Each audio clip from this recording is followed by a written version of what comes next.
Good evening and शुभ संध्या। जैसा कि आज जो 13 जुलाई है, हम सब भारतवासियों ने आज के इस दिनांक में गुरु पूर्णिमा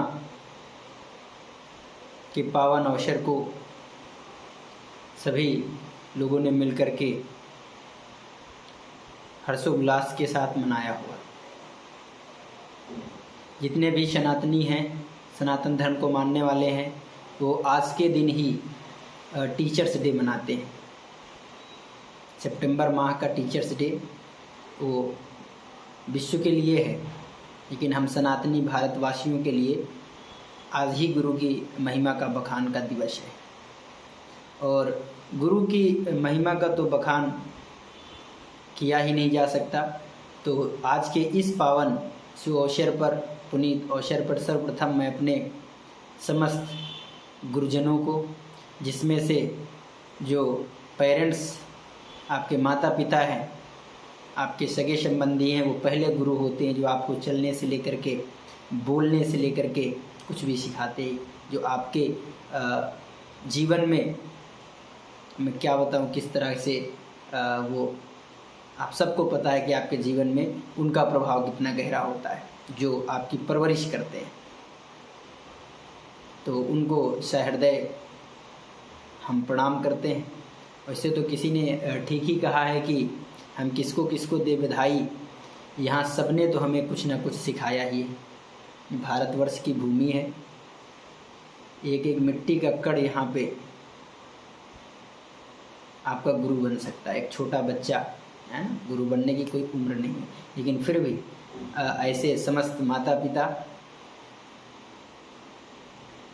जो अपने बच्चों को पेरेंट्स के साथ साथ एक गुरु की भूमिका निभाते हैं, सबको प्रणाम।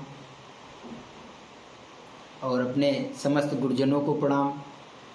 और जैसा कि मैं भी एक गणित विषय का सामान्य शिक्षक होने के नाते कुछ ना कुछ मेरे से भी जुड़े विद्यार्थी हैं, तो उन सब विद्यार्थियों को एवं समस्त विद्यार्थियों को भी आज के इस पावन अवसर पर मैं ईश्वर से, माँ सरस्वती माँ से एक कामना करता हूँ कि उनके उज्जवल भविष्य में वो अपने उच्चतम पदों पर पहुँच करके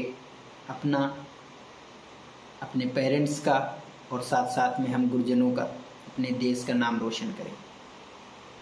वैसे तो ये जो गुरु शब्द है, ये इतना, वैसे भी गुरु माने भारी होता है।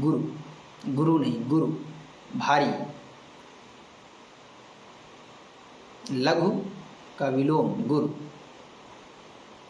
तो गुरु वाकई में ज्ञान से भारी ही होता है, और उसके पास हम सबको जाना ही पड़ता है। यहाँ तक कि ईश्वर भी इस धरालोक में आए तो जाना पड़ा। गुरु गृह पढ़न गए रघुराई, अल्पकाल विद्या सब पाई। भगवान राम को भी जाना पड़ा। गुरु बिन भव निधि तरय न कोई। गुरु के बिना भवसागर को पार नहीं किया जा सकता है। जो बिरंच शंकर सम होई, चाहे कोई शंकर और विष्णु और ब्रह्मा जैसा क्यों ना हो, बिना गुरु के आप नहीं बढ़ सकते हैं। तो ऐसे समस्त गुरुओं को आपको सम्मान करना चाहिए, हम सबको सम्मान करना चाहिए, और कामना करना चाहिए कि हर बच्चे के जीवन में ऐसा गुरु हो जो उसको सही राह पर लेके जाए। देखिए, जैसा कि मैं गणित विषय का शिक्षक हूँ और अनवरत कई वर्षों से पढ़ा रहा हूँ। स्कूल्स में भी मैंने पढ़ाए हैं, कोचिंग सेंटर्स में भी पढ़ाए हैं।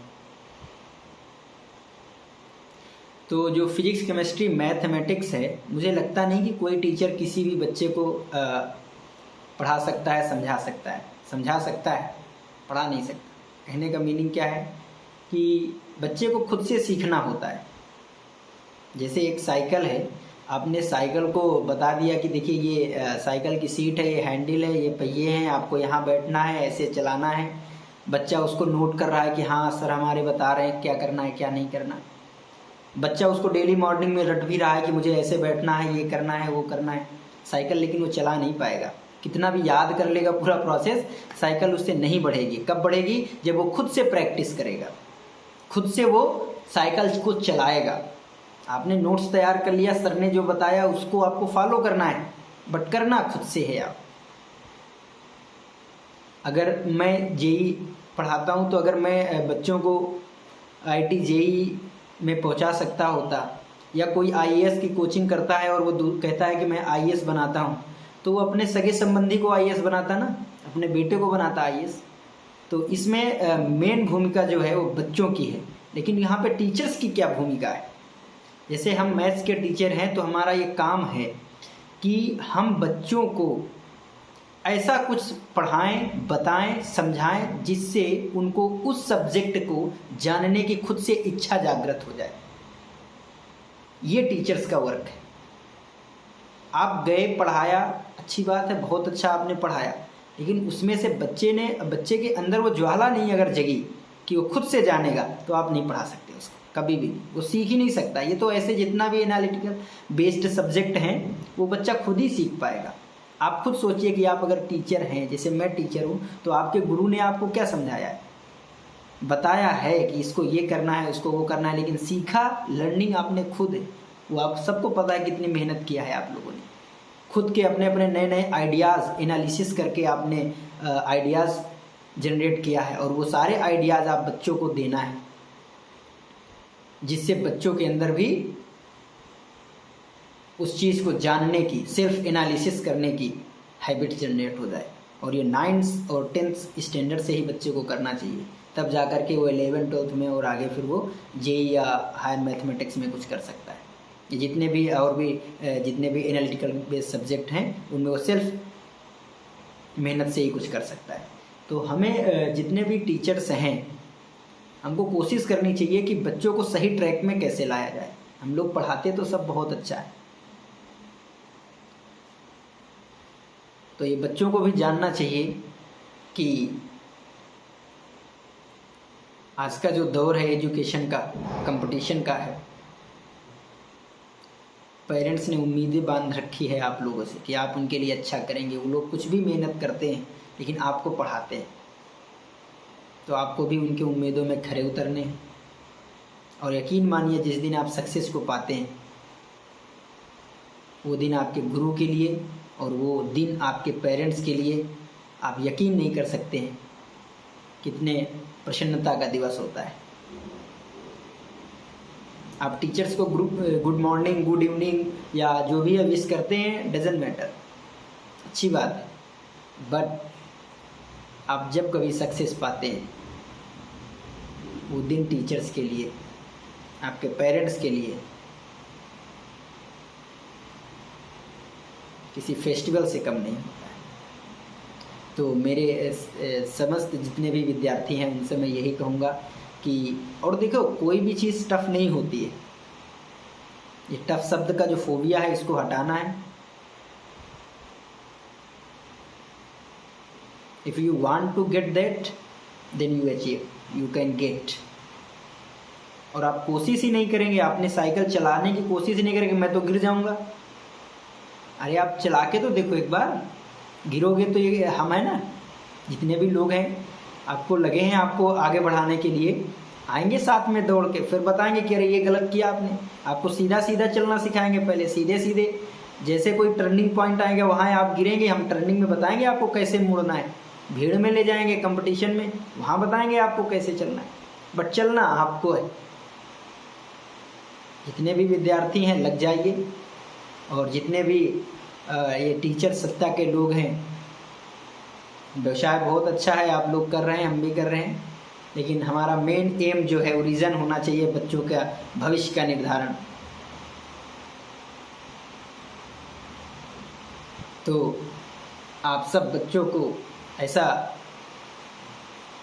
और आज का एजुकेशन सिस्टम चेंज भी हुआ है, ऐसा नहीं है, बच्चों में चेंज भी आया है, लेकिन कुछ डिफ़िकल्टीज़ हैं। आज का ये बढ़ते हुए इंटरनेट के दौर पे टीवी, मोबाइल, इन सब से दूर रख करके बच्चों को पढ़ाना एक बहुत बड़ी समस्या है पेरेंट्स की।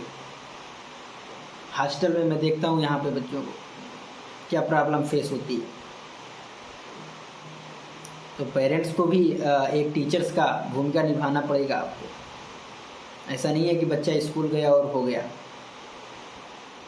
तो हम सबको मिल कर के जो वो बच्चा रूपी पौध है उसको हमें वरिष्ठ बनाना है, जिसकी छाँव में हम सब बैठ कर के बाद में शीतलता का अनुभव ले सकें।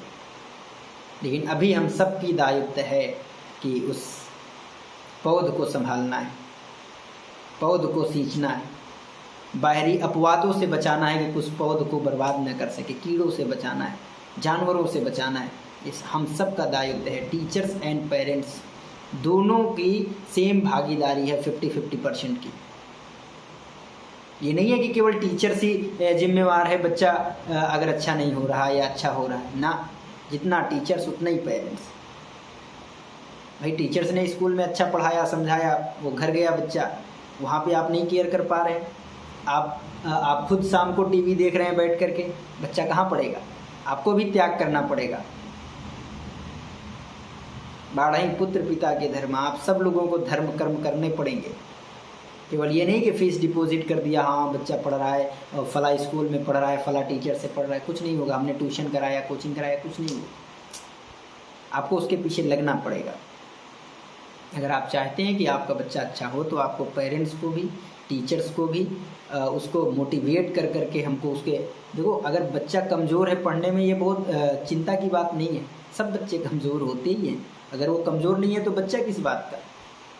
हम सबका काम होता है उसको अच्छा करना। लेकिन बच्चे के अंदर बुराइयां बहुत समावेशित ना हो पाए कि वो फिर सही ट्रैक में आ ही ना सके, है ना। और आज का बुराइयों को ऑब्जर्व करने के लिए बच्चों के पास बहुत उपलब्ध संसाधन है, तो हमें उनसे बचाना है। छोटे से ही बच्चे को हमें किसके साथ रहना है, किसके साथ नहीं रहना, उसको क्या करना है, क्या नहीं करना, ये हमको बहुत अच्छे से उसकी परवरिश करना है। और जब आप ऐसा कर ले जाएंगे 9-10 तक, फिर आपकी ज़रूरत नहीं पड़ेगी कोई किसी को। बच्चा खुद में खुद अपने आप से करेगा। तो हम सब लोगों का ये दायित्व बनता है कि हमें बच्चों को मोटिवेट कर करके, परेशान करते हैं बच्चे, सच है। एक जैसे मैं एक स्टोरी बताऊं, एक संत जी थे, सरोवर में स्नान कर रहे होंगे और एक बिच्छू था, वो बह रहा था पानी में। वो बिच्छू को बार बार हाथ में उठा रहे थे। जितने भी मेरे विद्यार्थी होंगे, मैंने शायद उनको कभी न कभी सुनाया होगा। तो उठा रहे थे और बिच्छू डंक मार दे रहा था। संत जी उसको फिर से छोड़ दे रहे थे, पानी में बहने लगा। फिर वो उठाया, फिर डंक मारा, फिर छोड़ दिया। कई बार ऐसे अनवरत वो करते रहे। बाहर खड़ा एक युवक पूछ रहा है, मन में सोच रहा है कि देखो संत कैसे पागलों जैसी कार्य कर रहे हैं। फिर अंततः उस साधु ने उसको सरोवर के तट पर ला करके बाहर रख दिया और वो बिच्छू अपना चला गया। तो उस युवक ने पूछ लिया कि संत, इसने आपको इतना कष्ट दिया और बार बार आप वही कर रहे थे। तो उसने बोला कि वो अनजान है, उसको ये कहाँ ज्ञान है कि मैं उसकी जान बचा रहा हूँ। लेकिन मुझे तो ज्ञान है कि ये पानी में रह के मर जाएगा, तो मैं बार बार कोशिश करके उसको बाहर ला रहा था। तो हमें पता है कि बच्चे हमारे जो हैं कौन से बिगड़ रहे हैं, कौन से बन रहे हैं। तो हमें उनको एन प्रकारेण साम दाम दंड भेद किसी भी तरीके से अच्छे ट्रैक में लाना है। ये हम सब गुरुओं की जिम्मेवारी है। और वो पेरेंट्स भी आपका एहसान कभी नहीं भूल पाएंगे। बहुत सारे बिगड़े हुए बच्चे सुधरे, ऐसा मेरा निजी अनुभव। तो हम सब पढ़ाएं, लेकिन उसके साथ साथ हम उनको सुधारने का भी काम करें। मारपीट से नहीं, लेकिन अगर ज़रूरत पड़ती है तो हम सबको वो काम करना भी है। बच्चों को बुरा लगता है, बहुत बुरा लगता है, क्लास में आप उनको डांटते हैं, कुछ भी कहते हैं। लेकिन ये छोटी क्लासेस की बात है। 7th 8th में आप बच्चों को कैसे संभालना है।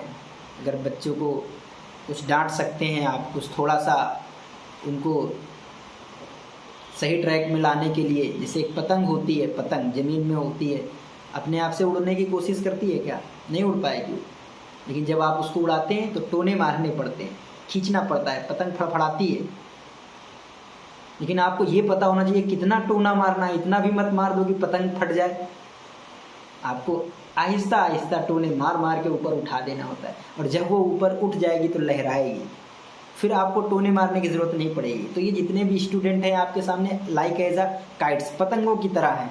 आपको इनको किसी भी तरीके से टोने मार के आहिस्ता से, जिधर हवा चल रही है उधर आपको उसी डायरेक्शन में, जिधर बच्चे का रुख है उसी की तरफ आपको पुश करना है और उसको आसमान की बुलंदियों में पहुंचा देना है। लेकिन ये पतंग को भी याद रहे, इन सब स्टूडेंट्स को भी याद रहे कि वो जहाँ से उड़े हैं, धागा किसके हाथ में, आपके पेरेंट्स के, आपके गुरुओं के हाथ में। तो उस धागे से, यानी connection between the students to parents and the teachers, उसको कभी भी आपको काटना नहीं है। अगर कट गया तो धागा कटने के बाद पतंग कहाँ जाती है? ज़मीन में गिरती है ना फिर से। बोलो, किसी अपवाद के बस अगर आप पेड़ में फंस गए, सपोज दैट पेड़ में फंस गई एक पतंग और वो सोच रही है कि नहीं नहीं मुझे तो अब किसी की ज़रूरत नहीं है, लेकिन आप खुद सोचो कि पेड़ में कब तक वो रुकेगी, कभी ना कभी तो ज़मीन में आएगी। तो ऐसे अवसादों से भी बचना है हमें। बहुत सारे अपवाद मिलेंगे आपको पेड़ जैसे, जो आपको बीच में पकड़ लेंगे और आपको लगेगा कि नहीं अब तो यही हमारा सहारा है।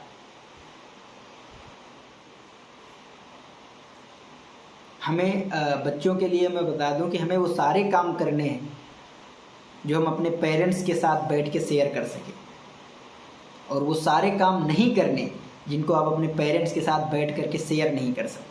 हेजिटेशन आपको फील हो कि अरे मैंने आज ये किया है, मैं अपने पापा से मम्मी से बता नहीं सकता हूँ। आपने बहुत ही लेसन पढ़े होंगे, डू एंड डोंट्स, क्या करना है क्या नहीं करना है। तो बस सिंपल सी बात है कि वे सारे कार्य आपको करने हैं जो आप अपने बड़े से बुजुर्गों से, अपने पेरेंट्स से, अपने गुरुओं से आसानी से शेयर कर सके, और वो सारे काम नहीं करने जो आप अपने पेरेंट्स से, अपने रिस्पेक्टिबल लोगों से बताने से हेजिटेट फील करें, बता ना सके, चोरी करें, क्योंकि वो कार्य अवश्य ही आपने गलत किया हो। तो वार्ता कुछ ज़्यादा लंबी हो गई। मुझे लगता है कि हम सब विद्यार्थियों को, पेरेंट्स को और गुरु को मिल करके एक ऐसे समाज का निर्माण करना है जहाँ पे रिस्पेक्ट हो। आज के जो समाज है उसमें शिक्षा तो बहुत अच्छा है, लेकिन संस्कारों में कमी आई है। तालीम तो है बट तहजीब नहीं। काफ़ी सारे बच्चे हैं पढ़ लिख जाते हैं बट असंवेदन हो जाते हैं, संवेदनशीलता की कमी आती है उनमें। तो हमें बच्चों, पेरेंट्स को ऐसे बहुत ही कम उम्र में अपने से दूर भी नहीं रखना उनको। आप 9-10 तक एटलीस्ट अपने पास रखो उनको, कि वो आपसे अच्छे से कनेक्ट हो सके।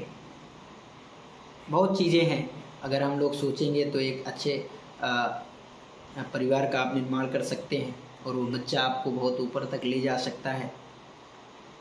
तो यही मेरी सभी से गुजारिश है, विद्यार्थियों से भी, कि आप लोग मन लगा करके पढ़े, मेहनत करें। बहुत प्रसन्नता होती है, अभी जेईई का रिज़ल्ट आया है, कई सारे बच्चों के मैसेज आए, बहुत अच्छा फील होता है।